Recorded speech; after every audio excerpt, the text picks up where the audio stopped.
यह कहानी साल 2002 की है। दिल्ली से बारामुल्ला तक सेब से भरा ट्रक चलाकर लौट रहे गुलाम नबी को उस रात का हर लम्हा आज भी याद है। सर्दियों की कड़कड़ाती रात थी, घना कोहरा था और सड़क बिल्कुल सुनसान।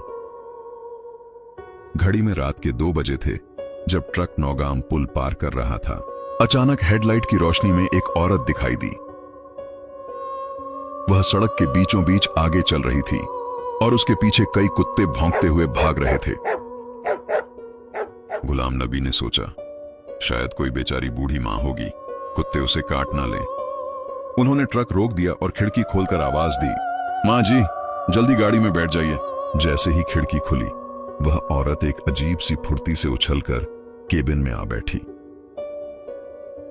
जैसे पहले से वहीं मौजूद हो। ट्रक में 3 लोग थे। जैसे ही हेल्पर ने उसकी शक्ल देखी, वह बेहोश होकर गिर पड़ा।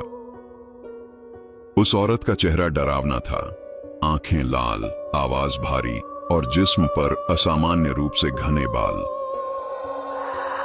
वह बार बार कह रही थी, केबिन की लाइट बंद कर दो।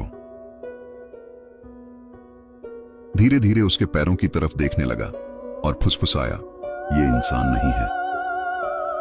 जब उन्होंने उससे पूछा, अब कहां जा रही हो, वह बोली, जहां तुम जाओगे मैं भी वहीं जाऊंगी। गुलाम नबी ने चाल चली।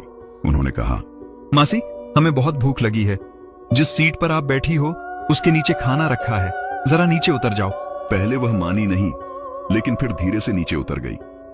जैसे ही वह उतरी, दोनों ने फुर्ती से खिड़की बंद की और कुंडी लगा दी। बाहर से वह खिड़की पीटती रही। उसकी आवाज अब इंसानी नहीं थी, बल्कि किसी जंगली जानवर जैसी लग रही थी। वह चीख रही थी, गुस्से से गुर्रा रही थी, लेकिन उन्होंने दरवाजा नहीं खोला।